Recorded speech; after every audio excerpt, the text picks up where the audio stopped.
हरे कृष्णा। आप सभी को उत्पन्ना एकादशी की हार्दिक शुभकामनाएं। उत्पन्ना एकादशी का महात्म्य भविष्योत्तर पुराण में भगवान श्री कृष्ण अपने सखा अर्जुन को बताते हैं। एक बार नैमिषारण्य में एकत्रित हुए सभी ऋषियों को सूत गोस्वामी बताने लगे कि जो व्यक्ति भगवान श्री कृष्ण की अर्जुन को बताए हुए विधि के अनुसार नियम पूर्वक एकादशी का व्रत करता है, उससे इस जन्म में तो आनंद प्राप्त होता ही है, साथ ही अगले जन्म में वैकुंठ लोक की प्राप्ति होती है। एक बार अर्जुन ने भगवान श्री कृष्ण से पूछा, हे जनार्दन, एकादशी के दिन पूरा उपवास करने से क्या फल मिलता है, या रात को खाने से, या केवल दिन में एक बार दोपहर को प्रसाद लेने से क्या फल मिलता है? तब भगवान श्री कृष्ण ने कहा, हे अर्जुन, हेमंत ऋतु के प्रारंभ के मार्गशीर्ष महीने की कृष्ण पक्ष की एकादशी अवश्य करनी चाहिए। प्रातःकाल उठकर इसका आरंभ करें। दोपहर में स्नान करके वापस से शुद्ध होएं और स्नान करते हुए पृथ्वी माता की इस प्रकार प्रार्थना करनी चाहिए। अश्व क्रांते रथ क्रांते विष्णु क्रांते वसुंधरे मृतिका हर में पापम यन्मया पूर्व संचितम। अर्थात, हे अश्व क्रांते, हे रथ क्रांते, हे विष्णु क्रांते, हे वसुंधरे, हे मृतिके, हे पृथ्वी माता, पूर्व जन्मों के मेरे सभी पापों को नष्ट कर दो, जिससे मैं उच्च ध्येय भगवत धाम की प्राप्ति कर सकूं। उसके बाद भगवान श्री गोविंद की पूजा करनी चाहिए। युधिष्ठिर महाराज ने भगवान श्री कृष्ण से पूछा, भगवान, पुण्यमयी एकादशी तिथि किस प्रकार उत्पन्न हुई और इस संसार में इसको पवित्र क्यों माना जाता है? देवताओं को यह किस प्रकार प्रिय हुई? भगवान श्री कृष्ण कहने लगे, हे कुंती नंदन, प्राचीन समय की बात है, सत्ययुग में मुर नामक एक दानव रहता था। वो बड़ा ही अद्भुत, अत्यंत रौद्र और संपूर्ण देवताओं के लिए भयंकर था। वो काल रूपधारी दुरात्मा था। उस महासुर ने इंद्र को भी जीत लिया था। संपूर्ण देवता उससे परास्त होकर स्वर्ग से निकाले जा चुके थे और शंकित भयभीत होकर पृथ्वी पर विचरा करते थे। एक दिन सब देवता मिलकर महादेव जी के पास गए और वहां इंद्र ने भगवान शिव के सामने सारा हाल कह सुनाया। इंद्र बोले, हे महेश्वर, ये देवता स्वर्गलोक से भ्रष्ट होकर पृथ्वी पर विचरण कर रहे हैं। मनुष्यों में रहकर इनकी कोई भी शोभा नहीं होती। हे देव, कोई उपाय बतलाइए, देवता किसका सहारा लें? महादेव जी ने कहा, हे देवराज इंद्र, जहाँ सबको शरण देने वाले, सबकी रक्षा में तत्पर रहने वाले जगत के स्वामी भगवान गरुड़ध्वज विराजमान हैं, वहां जाओ, वो ही तुम लोगों की रक्षा करेंगे। भगवान श्री कृष्ण कहते हैं, युधिष्ठिर, महादेव जी की बात सुनकर परम बुद्धिमान देवराज इंद्र संपूर्ण देवताओं को लेकर वहां पर गए। भगवान गदाधर क्षीर सागर के जल में सो रहे थे। उनका दर्शन करके इंद्र ने हाथ जोड़कर स्तुति प्रारंभ की। इंद्र बोले, हे देव देवेश्वर, आपको नमस्कार है। देवता और दानव दोनों ही आपकी वंदना करते हैं। हे पुंडरीकाक्ष, आप दैत्यों के शत्रु हैं। हे मधुसूदन, हम लोगों की रक्षा कीजिए। हे जगन्नाथ, संपूर्ण देवता मुर नामक दानव से भयभीत होकर आपकी शरण में आए हैं। हे भक्तवत्सल, हमें बचाइए। हे देव देवेश्वर, हमें बचाइए। जनार्दन, हमारी रक्षा कीजिए, रक्षा कीजिए। दानवों का विनाश करने वाले हे कमल नयन, हमारी रक्षा कीजिए। प्रभु, हम सब लोग आपके समीप आए हैं, आपकी ही शरण में आ पड़े हैं। हे भगवान, शरण में आए हुए देवताओं की सहायता कीजिए। हे देव, आप ही पति, आप ही बुद्धि, आप ही कर्ता और आप ही कारण हैं। आप ही सब लोगों की माता और आप ही इस जगत के पिता हैं। हे भगवान, हे देव देवेश्वर, हे शरणागत वत्सल, देवता भयभीत होकर आपकी शरण में आए हैं। हे प्रभु, अत्यंत उग्र स्वभाव वाले महाबली मुर नामक दैत्य ने संपूर्ण देवताओं को जीतकर इन्हें स्वर्ग से निकाल दिया है। इंद्र की बात सुनकर भगवान विष्णु बोले, देवराज, वो दानव कैसा दिखता है? उसका रूप और बल कैसा है? कहाँ रहता है? इंद्र बोले, हे देवेश्वर, पूर्व काल में ब्रह्मा जी के वंश में तालजंग नामक एक महान असुर उत्पन्न हुआ था, जो अत्यंत भयंकर था। उसका पुत्र मुरदानव के नाम से विख्यात हुआ। वो भी अत्यंत उत्कट, महापराक्रमी और देवताओं के लिए भयंकर है। चंद्रावती नाम से प्रसिद्ध एक नगरी है, उसी में वो निवास करता है। उस दैत्य ने समस्त देवताओं को परास्त करके स्वर्गलोक से बाहर कर दिया है। उसने एक दूसरे ही इंद्र को स्वर्ग के सिंहासन पर बैठा दिया है। अग्नि, चंद्रमा, सूर्य, वायु और वरुण, वो सभी उसने दूसरे ही बना लिए हैं। हे जनार्दन, मैं सच्ची बात बता रहा हूँ, उसने सब कोई दूसरा ही बना लिए हैं। देवताओं को तो उसने प्रत्येक स्थान से वंचित कर दिया है। इंद्र का कथन सुनकर भगवान जनार्दन को बड़ा क्रोध आया और वो देवताओं को साथ लेकर चंद्रावतीपुरी में गए, जहां पर मुर नामक राक्षस रहता था। देवताओं ने देखा कि दैत्यराज बारंबार गर्जना कर रहा है। उससे परास्त होकर संपूर्ण देवता 10 दिशाओं में भाग गए। अब वो दानव भगवान विष्णु को देखकर बोला, खड़ा रहे, खड़ा रहे। उसकी ललकार सुनकर भगवान के नेत्र क्रोध से लाल हो गए। वे बोले, अरे दुराचारी दानव, मेरी इन भुजाओं को देख।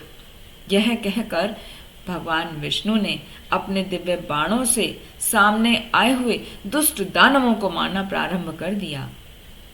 सभी दानव भय से विह्वल हो उठे। हे पांडु नंदन, तत्पश्चात श्री विष्णु ने दैत्य सेना पर चक्र का प्रहार किया। उससे छिन्न भिन्न होकर सैकड़ों योद्धा मौत के मुख में चले गए। उसके बाद भगवान मधुसूदन बद्रिका आश्रम को गए। वहां सिंहावती नाम की गुफा थी, जो 12 योजन लंबी थी। हे पांडुनंदन, उस गुफा में एक ही दरवाजा था। भगवान विष्णु उसी गुफा में सो गए। दानव मुर भगवान को मार डालने के उद्देश्य से वहां तक उनके पीछे पीछे गया। वहां पहुंचकर भी उसने उसी गुफा में प्रवेश किया। वहां भगवान को सोते देखकर उसे बहुत आश्चर्य और प्रसन्नता हुई। उसने सोचा, ये दानवों को भय देने वाला देवता है, जरूर निसंदेह मैं इसको अब मार डालूंगा। दानव ने जैसे ही भगवान विष्णु को मारने का विचार किया, भगवान विष्णु के शरीर से एक कन्या प्रकट हो गई, जो बहुत ही रूपवती, सौभाग्यशालिनी थी और वो दिव्य अस्त्र शस्त्रों से युक्त थी। वो भगवान के तेज के अंश से उत्पन्न हुई थी। उसका बल और पराक्रम महान था। भगवान कहने लगे, हे युधिष्ठिर, दानवराज मुर ने उस कन्या को देखा। कन्या ने युद्ध का विचार करके दानव के साथ युद्ध के लिए याचना की। युद्ध छिड़ गया। कन्या सब प्रकार की युद्ध कला में निपुण थी। वह मुर नामक महान असुर उसके हुंकार मात्र से ही मारा गया। दानव के मारे जाने पर भगवान जाग उठे। उन्होंने जब दानव को धरती पर पड़ा हुआ देखा तो पूछा, अरे मेरा ये अत्यंत उग्र शत्रु बहुत ही भयंकर था, इसका वध किसने किया है? कन्या ने हाथ जोड़कर बोला, हे स्वामी, आपकी ही कृपा से मैंने इस महादैत्य का वध किया है। भगवान श्री कृष्ण कहने लगे, हे कल्याणी, तुम्हारे इस कर्म से तीनों लोक के मुनि और देवता आनंदित हुए हैं। इसलिए तुम्हारे मन में जो रुचिकर हो उसके अनुसार मुझसे वर मांग लो। देव दुर्लभ होने पर भी वो वर मैं तुमको दूंगा, इसमें कोई भी संदेह नहीं है। वो कन्या साक्षात एकादशी ही थी। उसने कहा, हे प्रभु, यदि आप प्रसन्न हैं तो मैं आपकी कृपा से सब तीर्थों में प्रधान, समस्त विघ्नों का नाश करने वाली और सब प्रकार की सिद्धि देने वाली देवी बन जाऊं। हे जनार्दन, जो लोग आप में भक्ति रखते हुए मेरे एकादशी के दिन का उपवास करेंगे, उन्हें सब प्रकार की सिद्धि प्राप्त हो जाए। हे माधव, जो लोग उपवास करेंगे और एक निष्ठ होकर मेरे व्रत का पालन करेंगे, उन्हें आप धन, धर्म और मोक्ष प्रदान कीजिए। भगवान श्री विष्णु बोले, हे कल्याणी, तुम जो कुछ भी कहती हो वह सब पूर्ण होगा। भगवान श्री कृष्ण कहते हैं युधिष्ठिर महाराज से, हे युधिष्ठिर, ऐसा वर पाकर महाव्रता एकादशी बहुत प्रसन्न हुई। दोनों पक्षों की एकादशी समान रूप से कल्याणकारी होती है। उसमें शुक्ल और कृष्ण पक्ष का भेद नहीं करना चाहिए। यदि उदय काल के समय अर्थात जब सूर्य उदय होता है उसमें थोड़ी सी एकादशी हो, मध्य में पूरी द्वादशी हो और अंत में किंचित त्रयोदशी हो तो वो त्रिस्पर्शा एकादशी कहलाती है। वो भगवान को बहुत ही प्रिय है। यदि एक त्रिस्पर्शा एकादशी को उपवास कर लिया जाए तो 1,000 एकादशी व्रतों का फल प्राप्त होता है और इसी प्रकार द्वादशी में पारण करने पर 1,000 गुना फल माना गया है। अन्य तिथियां जैसे अष्टमी, षष्ठी, तृतीया और चतुर्दशी ये यदि पूर्व तिथि से जुड़ी हों तो उनमें व्रत नहीं करना चाहिए। परिवर्तनीय मतलब जब तिथि बदलती है उस तिथि से युक्त होने पर ही उनमें उपवास का विधान है। उपवास के पहले दिन यदि दिन में और रात में भी एकादशी हो तो दूसरे दिन केवल प्रातःकाल एक दंड एकादशी रहे तो ऐसी पहली तिथि का परित्याग करके दूसरे दिन की द्वादशी युक्त एकादशी का ही उपवास करना चाहिए।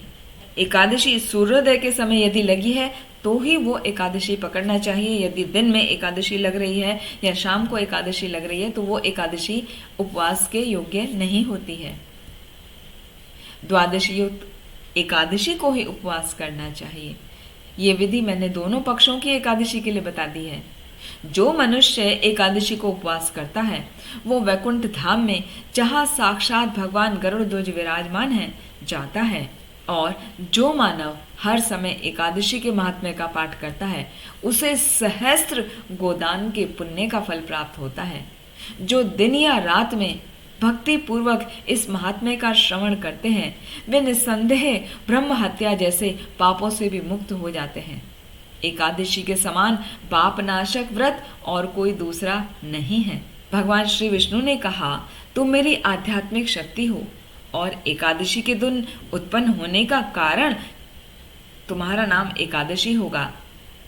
इसीलिए इस एकादशी का नाम उत्पन्ना एकादशी है और जो भी एकादशी व्रत करेगा उसे अक्षय सुख की प्राप्ति होगी। उस दिन से एकादशी का दिन विश्व भर में पवित्र दिन के रूप में मनाया जाता है। हे अर्जुन, जो इस व्रत का पालन करता है उसे मैं परम गति भगवत धाम प्रदान करता हूँ। हे अर्जुन, एकादशी और द्वादशी एक ही तिथि में होने पर उस एकादशी को सर्वोच्च माना गया है। जो इसका महात्म्य जानकर व्रत करेगा उसे अधिकाधिक फल की प्राप्ति होगी। उत्पन्ना एकादशी के व्रत का महात्म्य है कि जो इसको करता है उसे अक्षय सुख की प्राप्ति होती है और मृत्यु उपरांत उसको वैकुंठ लोक की प्राप्ति होती है। तो आइए हम सभी ध्यान पूर्वक इस एकादशी व्रत का पालन करें, भक्ति के कार्यों में लगे रहें, भगवान के नाम का जप करें और इस जन्म में अक्षय सुख को प्राप्त कर अंत में भगवान के धाम वैकुंठ लोकों को जा सकें। इसी के साथ आप सभी को उत्पन्ना एकादशी की हार्दिक शुभकामनाएं। निरंतर जपते रहिए हरे कृष्ण कृष्ण कृष्ण हरे हरे, हरे राम राम राम हरे हरे।